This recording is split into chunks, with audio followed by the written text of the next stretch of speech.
नमस्कार मित्रांनो, आजच्या भागामध्ये आता इकडं जी राणी इंद्र असतात ते दोघे तिथे उभा असतात आणि ते आता फिरायला चाललेले असतात. तर इकडं जो विक्रांत आहे तो हॉस्पिटलमध्ये येतो. हॉस्पिटलमध्ये बघतो तर काय इकडं डॉक्टर चेकअप वगैरे करत असतात. डॉक्टर आता राणीच्या वडिलांचं चेकअप वगैरे करतात आणि चेकअप ते केल्यावरती आता ते तिथून जातात. तेवढ्यात इंद्र विक्रांत त्या हॉस्पिटलमध्ये घुसतो आणि हॉस्पिटलमध्ये घुसल्यावरती आता तो लगेच त्या आतमध्ये येतो आणि आता लगेच आल्यावरती डॉक्टरचे कपडे वगैरे घालतो, मास्क वगैरे लावतो आणि गपचूप जे बुवा असतात त्यांना आता तो तिथे बुवा बेशुद्ध अवस्थेत असतात आणि बुवांना उचलतो आणि खांद्यावर टाकतो आणि तिथून घेऊन निघतो.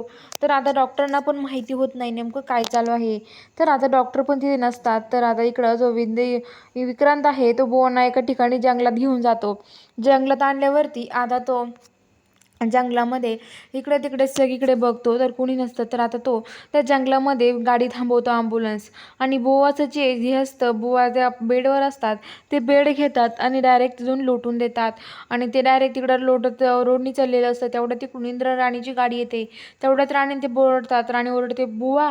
तर आता राणी इंद्र पळत येतात आणि ते बघतात. तर आता बुवा ते म्हणतात की बुवांना काही व्हायचं नाही ना, पण बुवांना कुणी आणलं इकडे.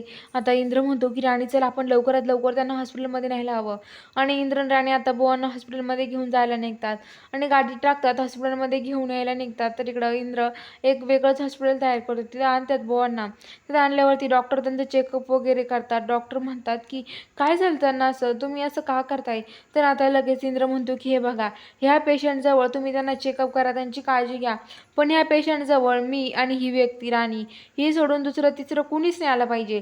ते डॉक्टर कुणी असो, कुणीच आलं नाही पाहिजे ना भेटायला, पण कुणाला कळायला पण नाही पाहिजे. तर ते म्हणतात ठीक आहे मग, असं म्हणतात आणि जी राणी निद्रा आहे ती आता ती दोन जायला निघतात. तर आता राणी बाहेर टेन्शनमध्ये उभा असते. इंद्र म्हणतो राणी काय झालंय.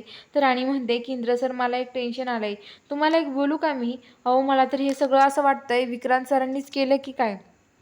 तर इंद्र म्हणतो कसं काय राणी, तुला असं का वाटतंय विक्रांतनी केलं हे. तर आता राणी म्हणते की हो इंद्र सर, मी बोवाच्या बाबतीत आता रिक्स नाही घेऊ शकत, मी बो नाही ठेवू शकत. तर इंद्र म्हणतो की नाही राणी तू काळजी करू नको, अगं डॉक्टर आहेत, मी आहे, माझ्या भरोशावर इथे राहू दे ना. तर राणी म्हणते की हो इंद्र सर, पण इंद्रांच्या बाबतीत मी अजून किती रिस्क घेऊ, असं म्हणते. तर आता लगेच इंद्र म्हणतो की तू काळजी करू नको राणी, असं इंद्र म्हणतो आणि आता लगेच म्हणतो की काळजीच करू नको काही तू. आणि आता लगेच म्हणतो की तुला विक्रांतने केलं असं का वाटेल. अगं विक्रांत नाही करू शकत, एवढं खालच्या पातळीला तर नाही जाऊ शकत, मला असं वाटतंय. राणी तू काळजी करू नको, असं इंद्र म्हणतो. तर राणी म्हणते की नाही इंद्र सर, तुम्हाला नाही माहिती विक्रांत सरांनीच हे सगळं केलं आहे. तर आता इंद्राला पण खूप डाऊट येतो. तर आता बघूया पुढील भागात नक्की काय घडणार आहे. खरंच इंद्राचा विश्वास बसेल का हे सगळं विक्रांताने केलं आहे. हे बघायला चॅनलला सबस्क्राईब करा.